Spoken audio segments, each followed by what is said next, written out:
आप सभी को प्रणाम। सामूहिक स्वाध्याय का समय हो गया है। सभी शांतचित होकर बैठें, दोनों हाथ गोदी में, नेत्र बंद। गायत्री महामंत्र साथ साथ सस्वर दोहराएं। ओम भूर्भुवः स्वाहा तत्सवितुर्वरेण्यं भर्गो देवस्य धीमहि धियो यो नः प्रचोदयात्। हमारा युग निर्माण सत्संकल्प। हम ईश्वर को सर्वव्यापी न्यायकारी मानकर उसके अनुशासन को अपने जीवन में उतारेंगे। शरीर को भगवान का मंदिर समझकर आत्मसंयम और निमित्ता द्वारा आरोग्य की रक्षा करेंगे।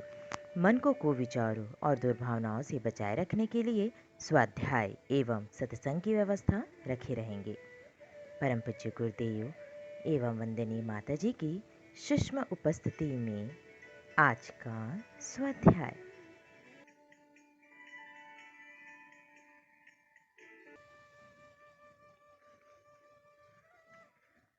आज के स्वाध्याय में हम स्नान और उसकी अनिवार्यता के अंतिम क्रम में स्वाध्याय करेंगे।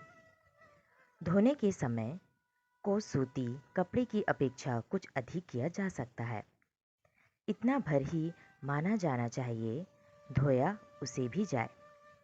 रेशम के कपड़े पूजा में प्रयुक्त करते समय प्राचीन काल की और आज की परिस्थिति के अंतर को भी ध्यान में रखना होगा।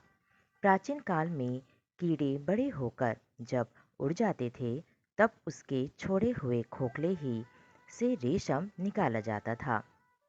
यह अहिंसक उपलब्धि थी, पर आज तो अधिकांश रेशम जीवित कीड़ों को पानी में उबालकर उनका खोखला उपलब्ध करके प्राप्त किया जाता है। इसमें मारने वालों की तरह पहनने वाले भी अहिंसा के नियम का उल्लंघन करने के दोषी बनते हैं। इस प्रकार अहिंसा युक्त तरीके से प्राप्त हुआ रेशम पूजा उपचार में तो निषिद्ध ही माना जाएगा। अच्छा तो यह है कि उनका उपयोग सामान्य पहनने के लिए भी ना किया जाए। पशु चर्म के आसनों के संबंध में भी यही बात है।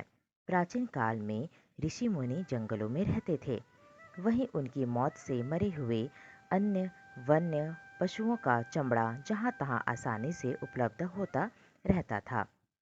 आच्छादन के अन्य साधन उन दिनों वनवासी लोगों के लिए सहज ही उपलब्ध भी नहीं थे। ऐसी दशा में उनके लिए आच्छादन में मृग, सिंह, व्याध आदि का आसन आच्छादन प्रयुक्त करना उचित था। पर आज तो जितना भी पशु चर्म उपलब्ध होता है, उसमें 99% वध किए हुए पशुओं का ही होता है। इस प्रकार हिंसापूर्वक प्राप्त किए गए चमड़े और मांस में कोई अंतर नहीं पड़ता।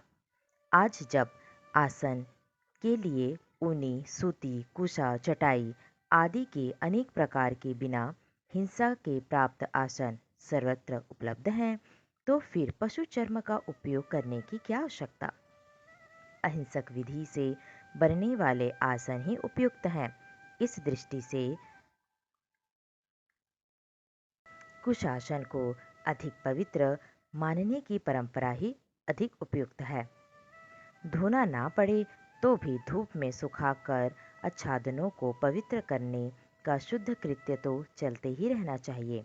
स्नान में जितनी शिथिलता अनिवार्य हो उतनी ही कमी करनी चाहिए। जितना अधिक बन पड़े उसी का प्रयत्न करना चाहिए।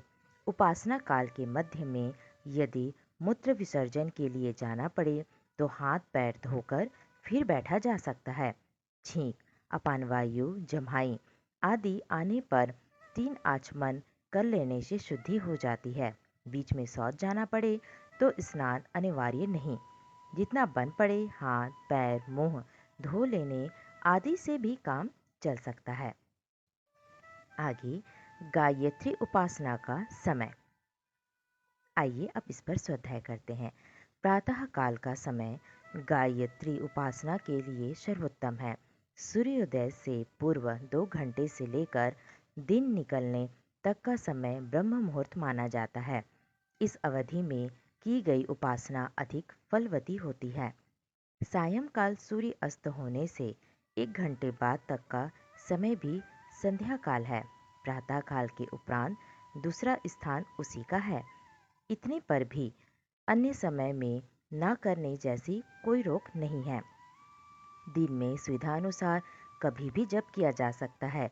जिन लोगों को रात की पाली में काम करना पड़ता है, जैसे रेलवे आदि की नौकरी में छुट्टी के समय बदलते रहते हैं, वे अपनी सुविधा अनुसार जब भी स्नान आदि करते हैं तो उपासना को भी नित्य कर्म में सम्मिलित रख सकते हैं।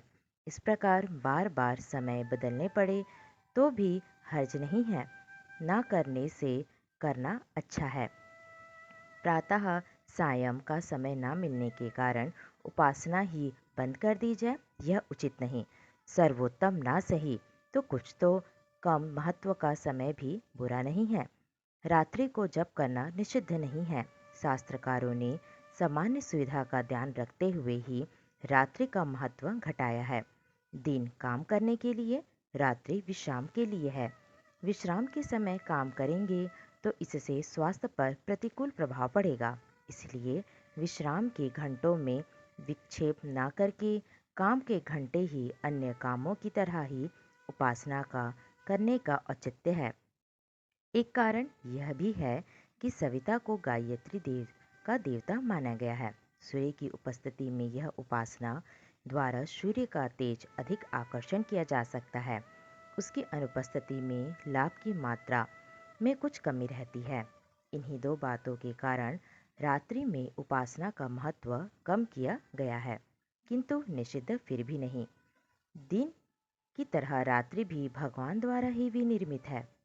शुभ कार्य के लिए हर घड़ी शुभ है। जिनके पास और कोई समय नहीं बचता, वे रात्रि में भी अपनी सुविधा अनुसार किसी भी समय अपनी उपासना कर सकते हैं। विधि निषेध का असमंजस्य अधिक हो तो रात्रि की उपासना मौन मानसिक की जा सकती है। माला का प्रयोजन घड़ी से पूरा किया जा सकता है। माला प्राचीन काल में हाथ से प्रयुक्त होने वाली घड़ी है।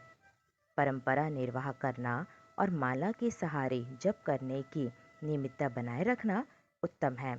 फिर भी रात्रि में माला ना जपने से किसी विधि निषेध मन में उथल पुथल हो तो माला का काम घड़ी से लेकर नियत संख्या की उपासना अवधि की नियमितता बरती जा सकती है।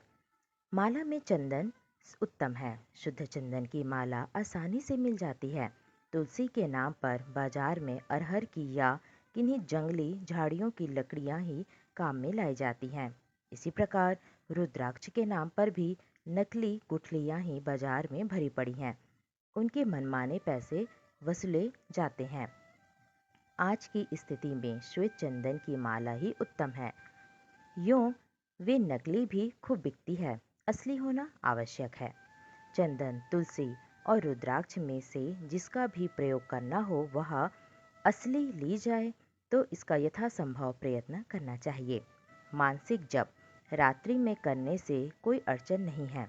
रास्ते चलते, सवारी में बैठे, चारपाई पर पड़े हुए भी मानसिक जप करते रहा जा सकता है। होंठ, कंठ, जीभ बिना हिलाए मन ही मन जब ध्यान करने में किसी भी स्थिति, किसी भी समय को कोई प्रतिबंध नहीं है। विधिवत की गई साधना की तुलना में विधि रहित मानसिक जप ध्यान का फल कुछ कम होता है। इतनी कमी है, जितना गुड़ डाला जाए उतना ही मीठा होने की बात विधिवत और मानसिक जप पर भी लागू होती है। आज का स्वाध्याय यहीं तक। कल के स्वाध्याय में हम उच्चारण का क्रम कैसे किया जाए इस पर स्वाध्याय करेंगे। आप सभी को पुनः प्रणाम। धन्यवाद।